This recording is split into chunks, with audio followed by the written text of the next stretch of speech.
ask all of us yes, if I can ask all of us to mute, then Ryan will have a clearer audio. All right, thank you all. Ryan? Thank you, Mindy. I appreciate the invitation to be here today. And first, Mindy, thank you and the other leaders of this PAC and of PAC 4 who are here, and those of you who are serving as block captains, thank you for your service. My name's Ryan Smith. I am the Director of Community Safety. I am a 15-year resident of Durham. I am close to many of your neighbors. I live in Rockwood Park with my wife and 2 daughters. My wife is the director of the Durham Public Schools Foundation. We have 2 young girls who are the love of my life. And for those of you who live in Dumbarton, my father-in-law is your new neighbor. He moved there about a month ago. So good to see so many people from that neighborhood. His name is Jack Thigpen. I can't remember his address, though I've been over there a couple times, and it is really a lovely neighborhood. So I just dive right in. First, I'll tell you a little bit about myself. So I've been at the city for 5 years. Before serving as the director of the new Community Safety Department, I directed the city's innovation team and worked on a number of criminal justice reform related projects, including helping develop the Durham Expunction and Restoration Program and developing a program called Welcome Home that tries to do a better job of welcoming people back when they return home from incarceration to lower the risk of recidivism. Before that, I worked at Duke University at the Sanford School of Public Policy. Before that, I worked for Congressman David Price.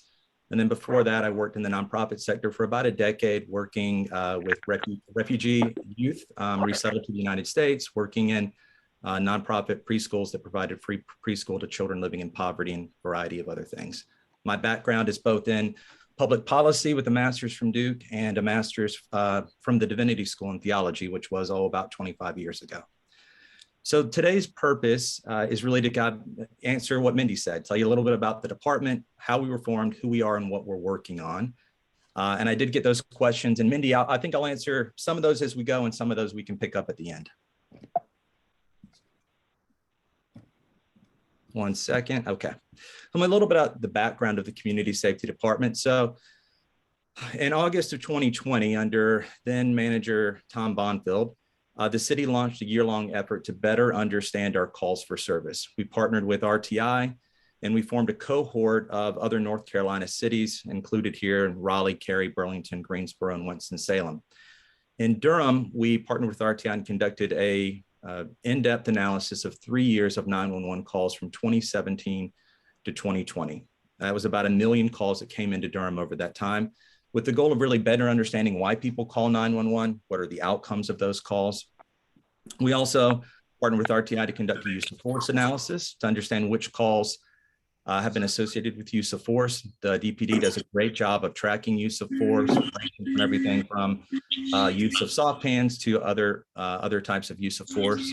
It's very rare in Durham, about 174 instances out of those calls where use of force was associated. We also held focus groups with DPD.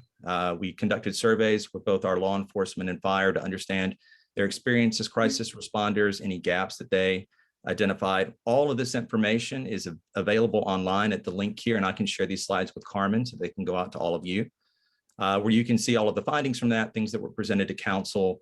You can see a detailed breakdown of all of the calls.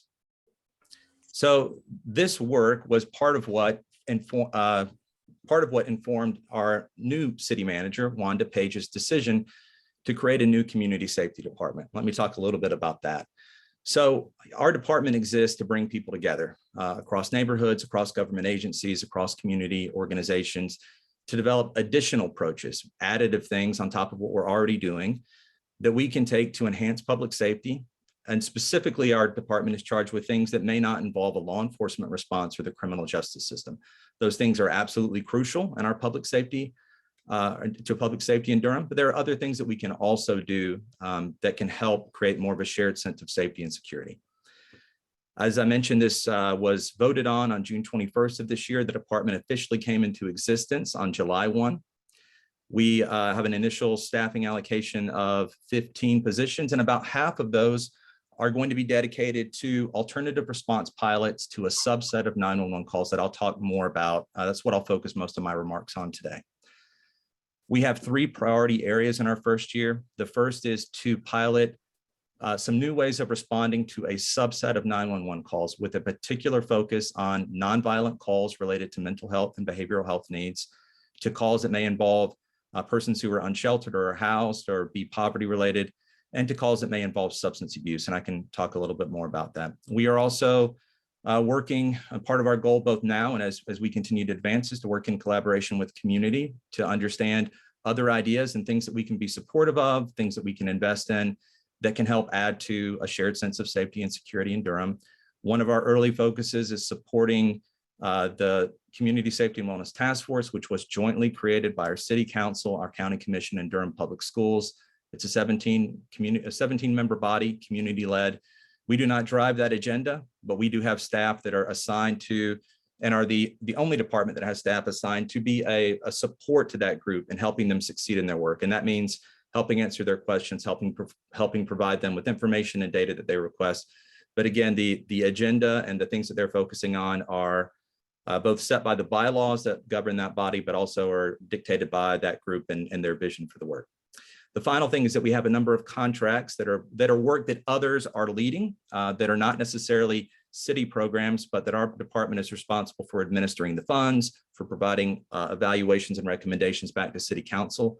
That includes the Violence Interrupter Program that the city is investing about $1 million in, Bull City United, scaling that up to serve in 4 additional census tracts. It includes the Durham the Durham Expunction and Restoration Program that is led by Legal Aid of North Carolina, that's about helping remove barriers to employment by removing eligible charges from someone's criminal background, or helping them get their driver's license back, and a variety of other things.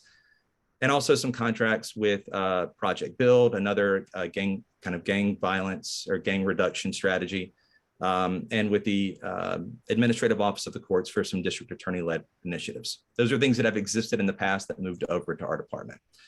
Let me talk about probably what most people are interested in the most, and that's when you talk about sending alternative responses to 911 calls. What do you mean? Tell us more.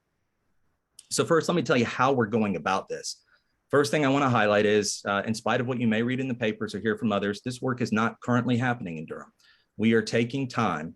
We're really dedicating a lot of time in the first 6 months to careful planning that involves is a highly collaborative process. I'll talk a little bit about the planning that we've been involved in.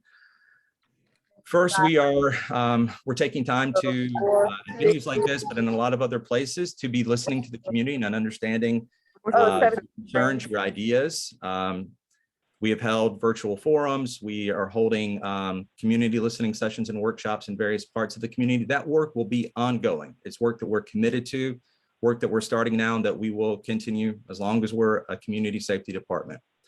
The other thing, and I think this goes to one of the questions that Mindy shared with me, is I want to share with you that this is truly a very collaborative process, and that we have formed a multi-agency team that includes representatives from DPD, from EMS, from Emergency Communications, from Fire, from Alliance Health, from the Criminal Justice Resource Center, the City Attorney's Office, the School of Social Work at UNC, Housing for New Hope, RTI, Recovery Innovations, and others. That group meets every week. So we meet every week with representatives of law enforcement and others. I meet personally every week with Chief Andrews, and then our former interim chief before that. This is a very collaborative, highly engaged process. It is not led. Our department is charged with leading the work, but we are leading that work, recognizing that we need to get a lot of experts at the table. And I want to drive that point home and for you to hear that clearly today. We're also taking a very data-driven approach. And that means, well, the other thing we say about the highly collaborative approach is also want to stress that one of the things that we're doing when we think about calls that we could send different types of responders to, so we're also taking time to ride along with our CIT officers. I've conducted ride-alongs, and the other members of the team have conducted ride-alongs, and it's something that we will continue to do. Ride-alongs with law enforcement when we're able to, ride-alongs with community paramedics and others. All that is part of the work that's informing our process.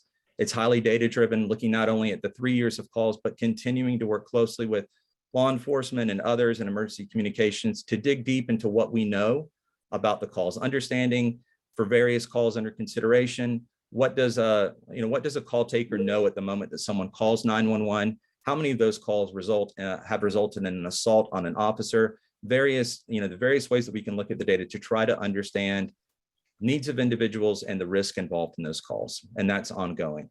The final thing I want to share is Durham is not alone in this work. And that's actually really great. There are other cities that are out in front of us that are doing some of this.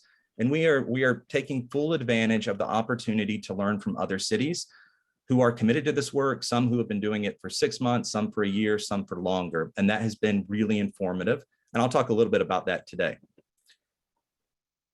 I'm going to try to crush these slides, and I can always come back. So first, what is the goal of our alternative response work? So our goal at a very high level is we want to send the right response based on the needs of individuals in crisis. And one of the things that we learned from looking at the 911 call data, people call 911 for a whole range of reasons. And we have 3 wonderful main branches of response now with police, fire, and EMS.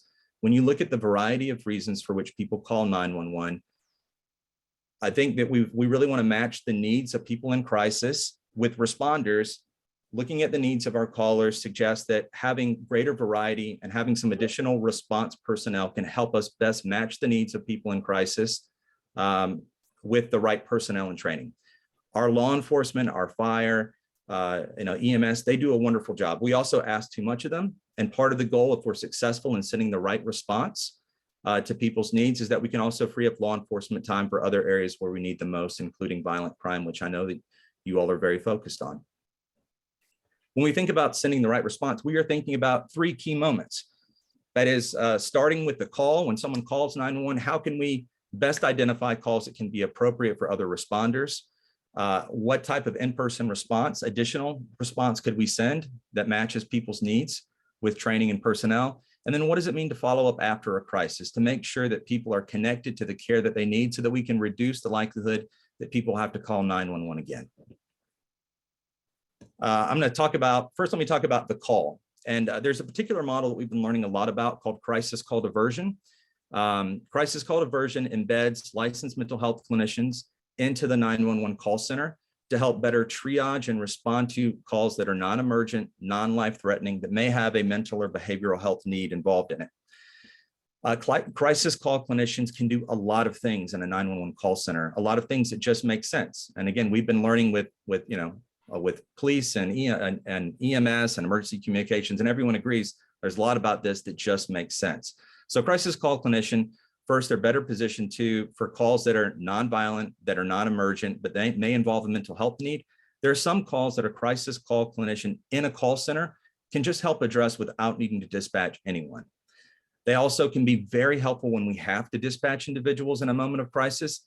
They can be helpful at de-escalating the call, even while we're sending police or other responders there. In fact, when we were talking to Austin, which is one of the cities that is doing this, they had a great story recently. They've been doing this for about a year. Of a suicide threat call. Someone had a gun in their hand. They dispatched just as we would, police and EMS on that day. But the crisis call counselor, this trained licensed clinician, was able to talk to that person and get them to lock away their weapon before the responders arrived. And that was better for that person, and it was better for the responders that were going to show up that day. So when we think about crisis call counselors, they both have the ability to respond to some things directly. They have the ability to help us better understand the needs of residents who may be in a mental or behavioral health crisis. And they can help to de-escalate even as we send other responders on the scene. We've been learning from a few, 3 or 4 different communities that are actively doing this. Houston was the very first city that we're aware of that did it, starting about in 2016. 2016 to 2020, they diverted about 7,400 calls that would have gone to CIT, representing about 11,000 hours of officer time. They are currently staffed at 24/7 service. They didn't start there, and we won't start there. They started small, but as they've demonstrated the value of this, they have now moved to 9 clinicians. Again, the clinicians are embedded in the 911 call center. They are a part of that team. And they have conducted some cost benefit analysis to show that the cost diversion saved helps cover the cost of this program. Austin is another program. They've been doing this less time, about a year. And in one recent month, they responded to 742 calls that went to crisis counselors. 84% of those calls were diverted from a police response. They're staffed by 18 clinicians. They have also added a new question that they ask when people call into 911, are you aware, does it appear that the subject is in a mental health crisis? And if so, what they will do is conference in a crisis counselor who can be listening in on that call that helps them move very quickly. It seems like a very smart approach. Charleston is much newer at this. They're responding to a lower volume of calls, but they have a smaller program right now. But they are continuing to find that it is valuable and considering ways to scale that up.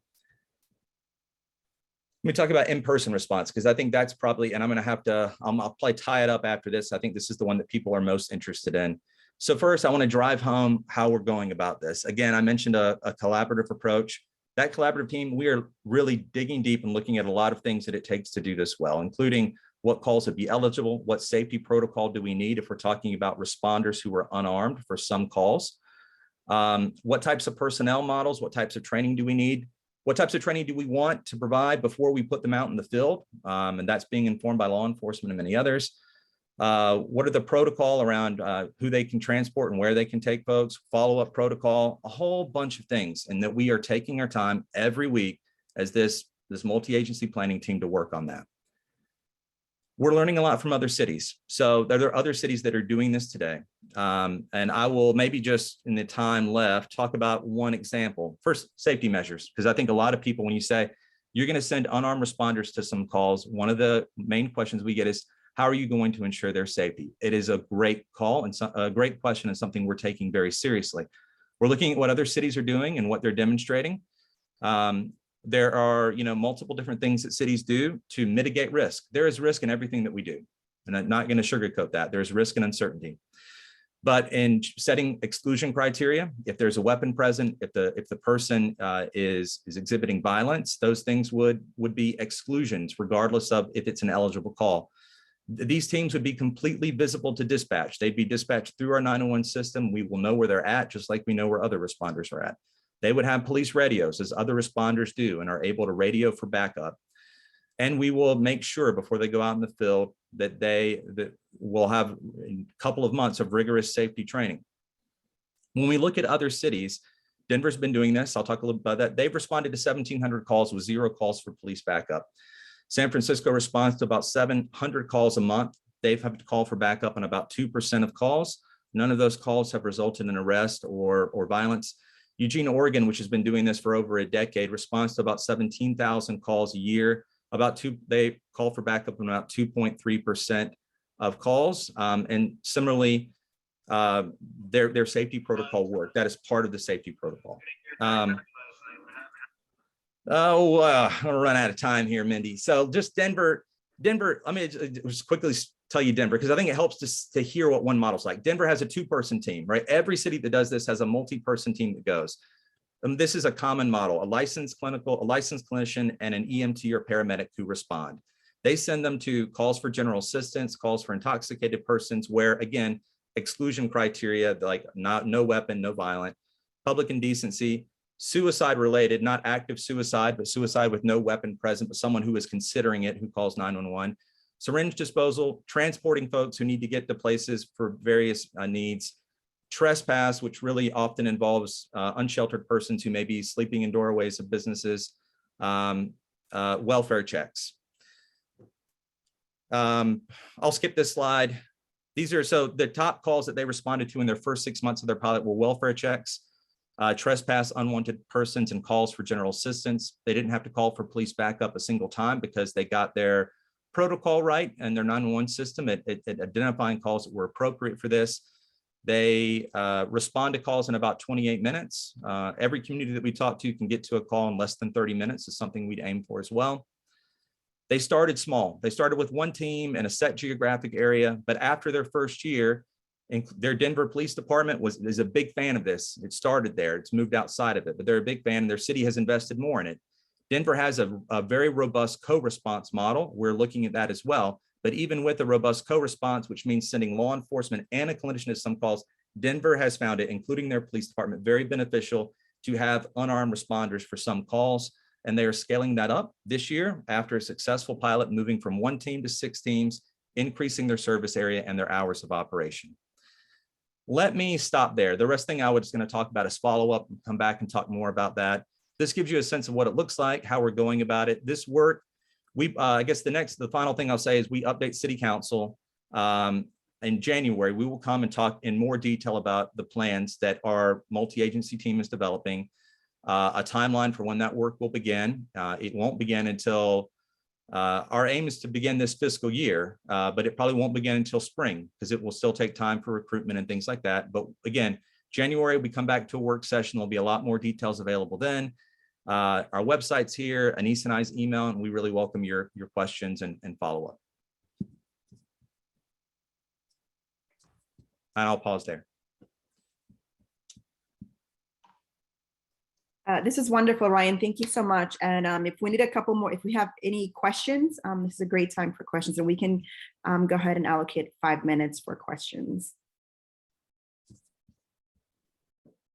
Ryan, thank you. I do want to speak. Can you hear me? I can't tell if I'm okay. I can hear you, yes. Yeah, thank you, because you answered so many of our questions of the collaboration and the partnership that needs to be ongoing. And I think a few questions that came to my mind that maybe we don't have time for is, why did we defund the police before this program was in place? So we have now police that used to be trained in crisis intervention. I don't know if they still are, and Captain can answer that. But we used to have, in Durham, we used to have therapists from the Center for Child and Family Health ride along on calls. We used to have Project Safe Neighborhood that went into communities and tried to build these relationships to address the other needs of the community. And from all the organizations I sent you that you are partnering with, how are we protecting the mental health of our own law enforcement officers if we're defunding them? And will your services be available for the actual first responders? So here we have a crisis situation. In the meantime, we're in this void where violent crimes increasing. We're defunding the police, so they're having more stress, more having to respond to crisis situations without necessary mental health support that they need. We're in a situation, it sounds great, and I know it's going to be a fabulous program, but what do we do in the meantime? We have domestic violence cases being dismissed. We have cases with regarding violent weapons, like possession of a firearm by a felon, being dismissed. You didn't mention what's happening in the court system, that there are people being let out on the street in the meantime. And how do we bridge this gap better? This timeline, it takes time to put into place the data-driven information you've shared with us. But in the meantime, we have men and women out there on the streets, not prepared or not supported. How about that? Thanks, Mandy. Appreciate that. And I think some of that will probably be appropriate for our folks from DPD to talk to. I mean, one thing I'll say is you ought to get DA DeBerry and her office to come talk about things that are in the court system, because those things are, those are things are just, it's not mine to talk about. But I understand those concerns. And I think asking Satana or others in her office to come and talk about some of their decisions and why they're making them, if you haven't done that, that would be great. I think you're absolutely right that thinking about what it means to take good care of our officers and mental health and the trauma that they experience through the difficult work that they do is really important. I'm very supportive of that. And I do think that as we have clinicians we have more clinicians who are available, that's something that I from focus groups and others, law enforcement is very supportive of the role of additional clinicians to support their work, that those could be some of the benefits. And I also think that's something that you should ask Chief Andrews about things that we can do to take care of our officers and support them. I know that right in the work session before our session, so we'll be presenting on January 20th, but in the work session before that, council will be hearing about things we can do to also better support our officers by increasing recruitment, by addressing pay disparities. That's a topic that that city manager and others are taking very seriously, and they'll be coming back, I believe, with recommendations in January around addressing pay. There's a bunch of things. These are difficult challenges, and I can't come here and say that there are easy and quick solutions. And certainly my department, which is a brand new department, just the reality is it takes time to develop new work. But the thing is, we're one department. We are part of, I didn't say this, we're part of the public safety portfolio, which means that I meet regularly with the police chief, the fire chief, and the head of emergency communications. Our boss is Deputy City Manager Bo Ferguson, and we are really trying to work as a team. Community safety is one, we are one part of a much wider approach. We're trying to work as a team and thinking through these things. You have asked important questions, but some of them are not areas that we have been asked to lead in at this time. And so I know it's probably not a satisfying answer, but it's the best honest answer I can give you at this time. That's awesome. Thanks, Ryan. No, you can tell there's just this trauma going on in our city as we're working to something that's going to happen in the future. But right now is like the victims, the graduate students who Han represents, and the neighborhoods, shootings at the mall. I mean, there is an immediate issue that is of concern. I understand that. Thank you. Thank you. Would anyone else like to throw something out there real quick? Actually, you know what? Let's let Captain Murray speak. I think that would be a good segue. And any of your questions, please put them in the chat. We will copy them and we will continue this conversation. And Ryan, you caught me. I was supposed to get a hold of Santana DeBerry, the DA, this week, and I didn't get to it, but we will be asking her to join us in January or February, whatever works for her calendar, because I think that is one of those concerns that without the truth coming from the person who controls that issue, we don't have the information to make an opinion. So thank you so much for sharing all this. And we want to invite you and one of your team members to come every month to our PAC meetings, because we think you're an important part of our team as partners against crime, as citizens and neighbors that every month meet together and share our concerns and try to look for solutions. We think you should be at our table too every month. So, Mindy, I appreciate that. One thing I will say is that we can move in that direction. What I'd ask is it may be initially as we're a small department growing that either every other month or every third month will be good to start, but we can move in that direction. I can certainly commit to move there. It might be hard for us in our early stages, but we will come back regularly and we can move towards being here every month. Good. Well, you have a standing invitation from Thank us, you. and I'm sure Mr. Chestnut would like to see you at PAC 4 as well, and at Citywide. Mr. Chestnut, happy to. Let's follow up. Thank you. Thank you. I appreciate that. Super. Thank you. All right, Captain Murray, we'll turn it over to you with your report. And if you can address any of these concerns that we brought up, that'd be great. If not, we will just continue these discussions as we move through our monthly PAC meetings. So thank you, Captain. Sure. Good morning, everybody. Happy holidays. Let me, as I send out the numbers every week, but let me just give you an overall sky high version of what's been going on this month. Robbery, last week we averaged 3 district wide. We're averaging 3 to 4 a week, which is considerably lower than the past months previously. So mainly the robberies center around commercial establishments, not necessarily a person. So we're investigations is we're looking at those. We're not seeing the usual trends that we hope not to see this time of year. I'll talk about a couple of them more specifically a little bit later. We're down with aggravated assaults. We only had 3 last week. Again, we're not, the aggravated assaults have been averaging a couple a week. We're not, again, seeing any major trends there. Burglary, we had 5 last week. We are absolutely rock bottom on burglary in the last month. Overall, we did see a couple of weird situations last week. First Watch over at New Hope Commons has been broken into twice in the last 2 days. We have an idea what's going on there, so we're working with them specifically. And of course, there was one in the area of Loch Nora. And I'll just remind everybody, if you got work in your garage and you got your door open, that's one thing, but don't leave your garage doors open for long term. Apparently somebody walked in and started stealing stuff from an open garage in the area of Loch Nora. That actually is considered a burglary. So just be concerned about that as you have your garage doors open. Moving to larceny, shoplifting. Again, the numbers are not as static. We're looking at about 10 a week, mainly centered around the areas of shopping areas as far as the mall and other areas that we kind of expect this time of year. So I call them holiday trends, and that's what we're seeing. Really not seeing anything other than that. Largely motor vehicle.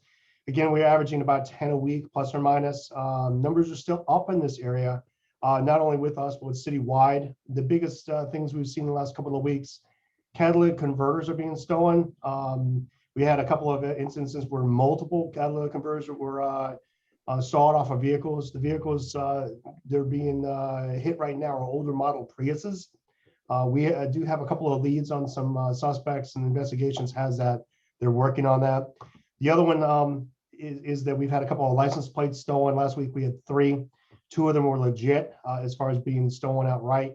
So just be careful of those as well. I mean, it's hard to protect your license plate if your car is sitting in a parking lot and taken, but just be aware we're paying attention to that as well.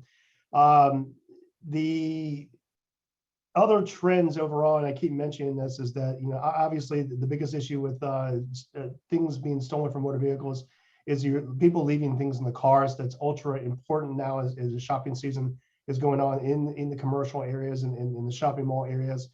Please remember to put things in your car. Do not leave your computers in your car, credit cards, licenses, things like that, keys for your vehicle. And oh my gosh, please don't leave a gun in there. So just remember to, these are things that, are being stolen out of cars. We do have cases, not only with District 3, but also other districts where credit cards are being taken out of the cars and being used in other locations in Morrisville and Raleigh. So just be aware if you're out shopping or doing business in the community, everything like that, take everything out of your vehicle or at least put it in the trunk while you're shopping. Stolen motor vehicles, we only 3 last week. Again, I think one of the biggest trends was that we're still getting cars stolen that are left running. So modern cars do not have to be warmed up in the middle of winter other than for comfort. So just if you can grin and bear it for a couple of minutes while your car's warming up, don't leave your car sitting there running, idling.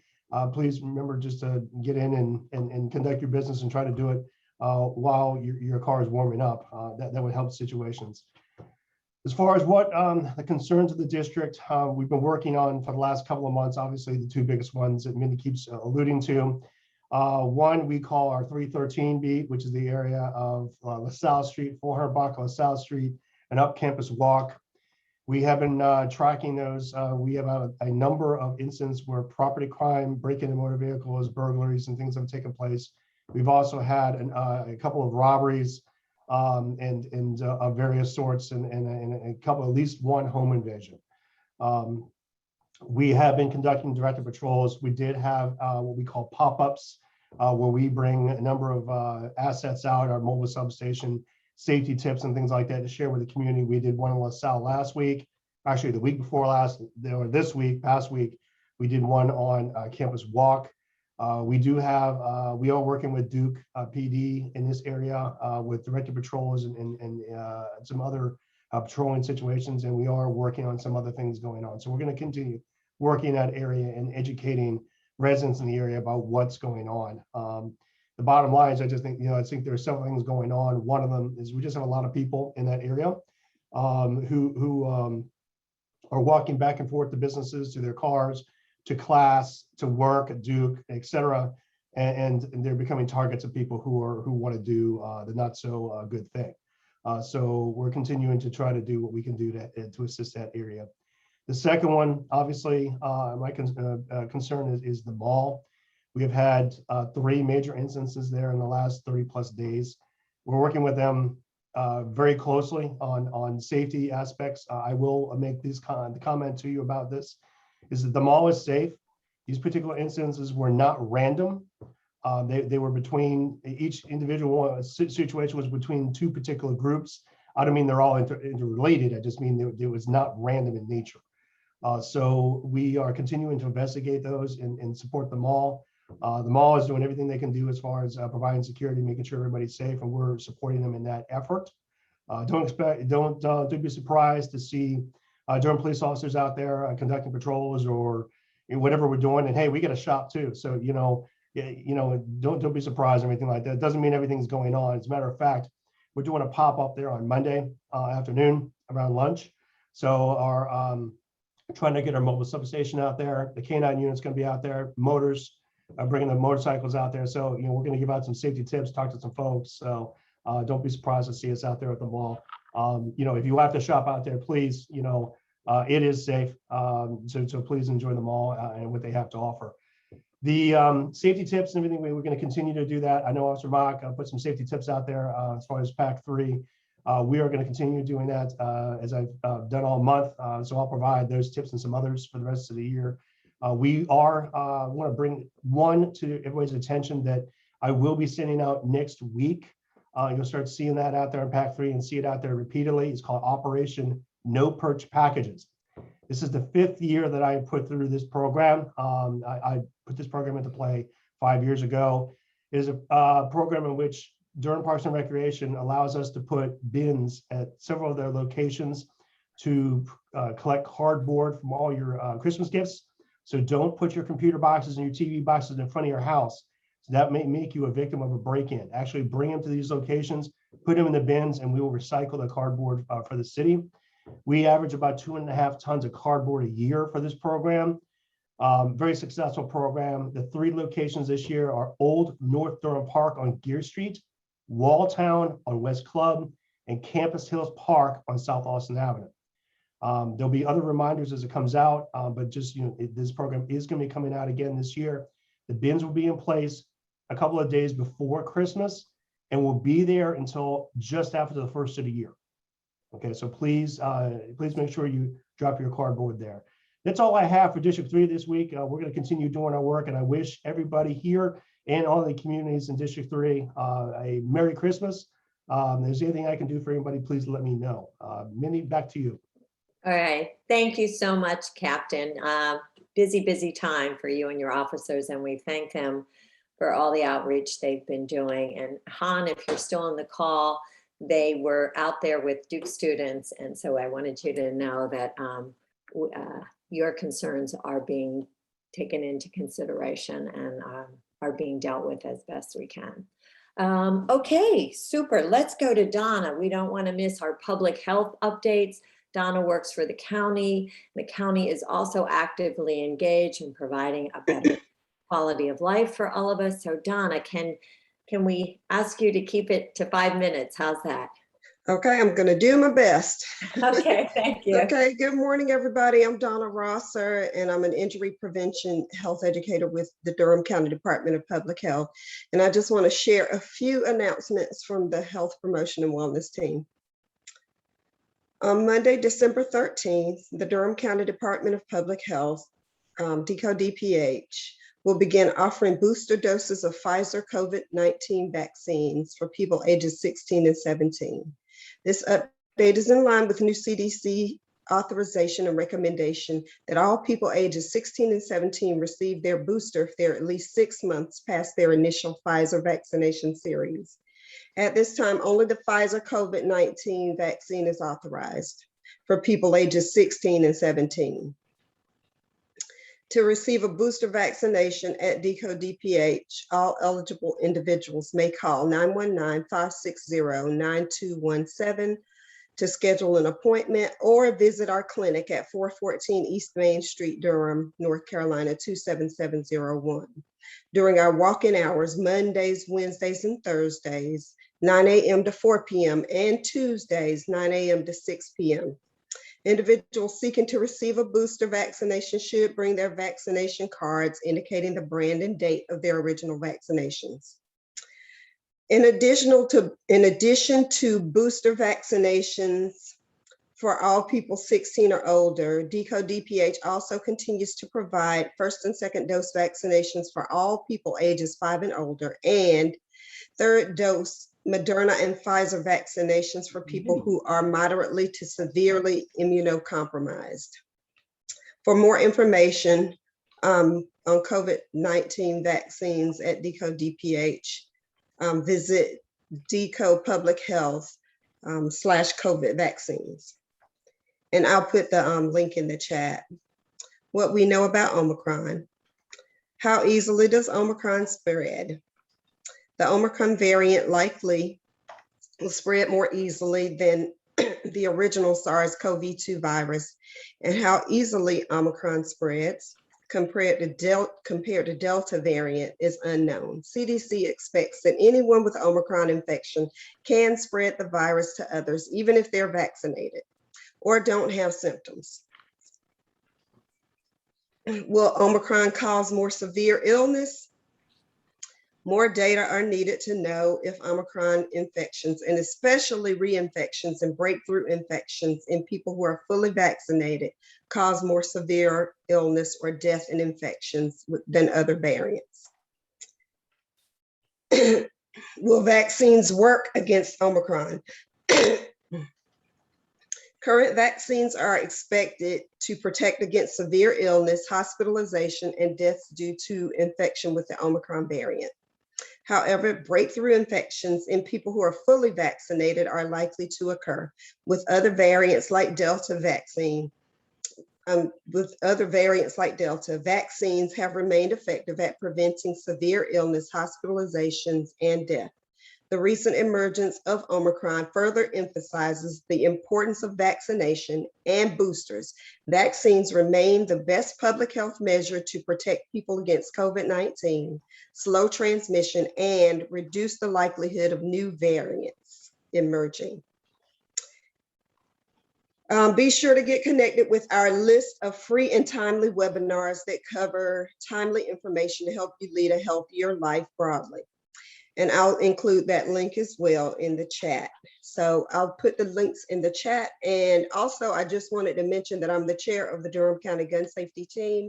We do distribute free gun locks, and gun locks make great stocking stuffers. If you need free gun locks, please call me using the contact information I will share in the chat.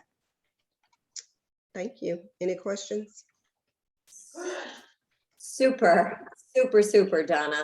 Yeah, so we are in a pandemic still, and that we appreciate all the work that Durham Public Health Department is doing. If you know people who aren't vaccinated, please talk to them one more time and tell them about the availability down at the health department. They're making it very accessible, open till 6 o'clock on Tuesday nights, if I got that right, Donna.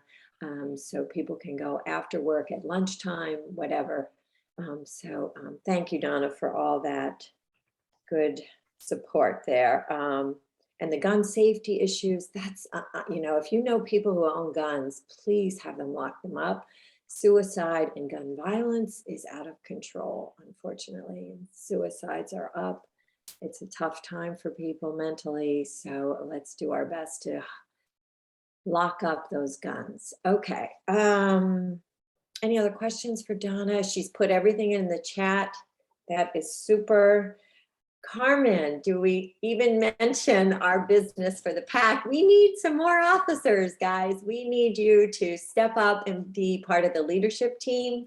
I am a co-facilitator, and right now I am a solo co-facilitator. So it's an oxymoron, and that doesn't quite get it.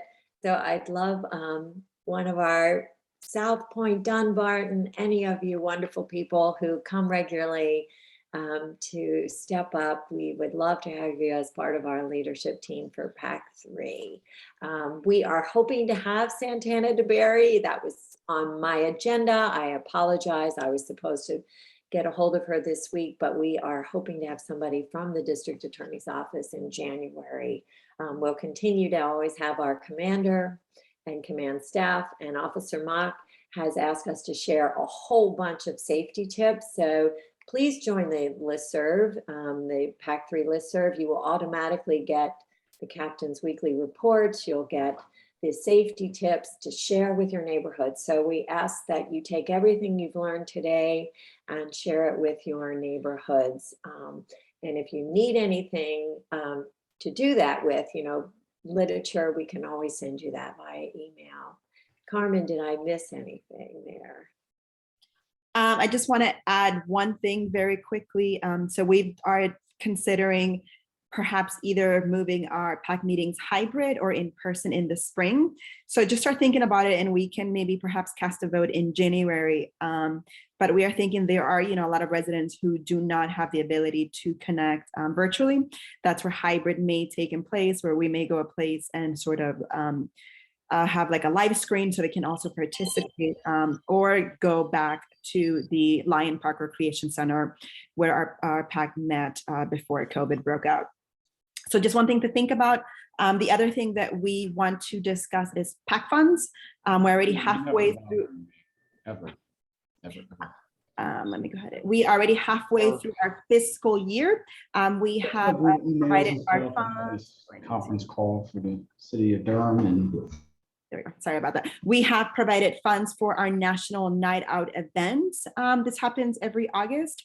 And also we have used some of our funds for the Zoom that we're going to be joining. However, we have about $1,300 left for PAC business. So if you have any suggestions or ideas on how you'd like to spend some of these PAC funds, please send me an email or Mindy, so that we can go ahead and start doing things. Some of the other things that we've done for our PAC funds have purchased these cards. These are in English and Spanish. And so it just provides information on how to join the listserv, or how to just kind of be in contact, or lots of giveaways, so that when we go to our events, we meet community members, we provide them with these giveaways. So again, if you can think of anything, or if there's any suggestions on how you'd like us to spend these PAC funds, just let us know. And I think that's it on my end. Any questions? Great. And I would like to give Bobby from Code Enforcement the last few minutes. Bobby.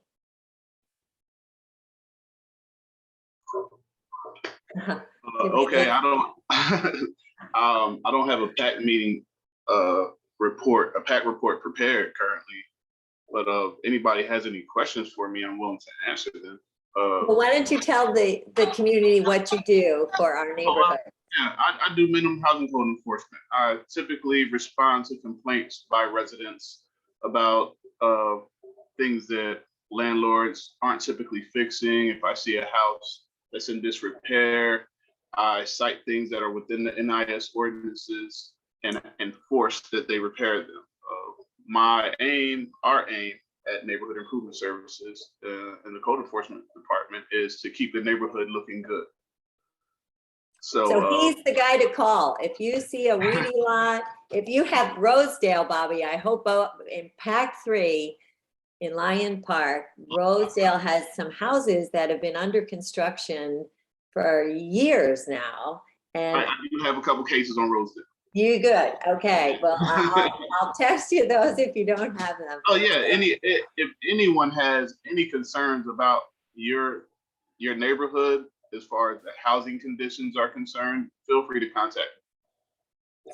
It's really important because it's a safety issue, because those empty spaces become places for criminals. Okay. Yeah. So, and homeless people, and then kids getting up into trouble, so we don't want those places to sit there in our neighborhoods, because they do attract a not so good element for us. Yeah, we get so many calls, and PAC 3 is so big, and I'm the only code enforcement officer on PAC 3. So yeah, I need everybody's help. So if you see anything that I'm missing, please let me know. But that's a great segue, Bobby, into just all of us are the eyes and ears for all these wonderful city employees and county employees. We have to do our part as citizens to bring things to their attention. So whether it's a weedy lot or a stranger on your street opening car doors, please call the appropriate person. 911 is there to help us keep our citizens, our neighbors safe. And if you don't call, your neighbor may be the next victim of crime. So please remind people that's what our law enforcement and first responders are there for. Any other pressing concerns? Somebody like me that just has to speak up? I thank you all for coming. Is everybody feeling good? Ryan, thank you so much. We have a face to, and we saw your beautiful daughter there. So I did catch that. So we wish you and your family a very happy holiday, and all of you on the call, stay healthy, and we're going to work together to make Durham a better place for all. Okay, all the best. See you in January. Thank you so much. I learned a lot. Great. That's what we hope. And take it back to your neighbors, get on the phone, bring them over for coffee, tell them all you learned about the new community safety department and all the good things that are happening. Happy Rita, holidays. thank you. Rita, you good? You got everybody's name? Rita, it takes our minutes, so we're good. Okay. Yep, we're good. Thank you. Thank you all. Thank Take you. care. Thanks, Mindy. Bye-bye. Thanks. Bye-bye. Bye.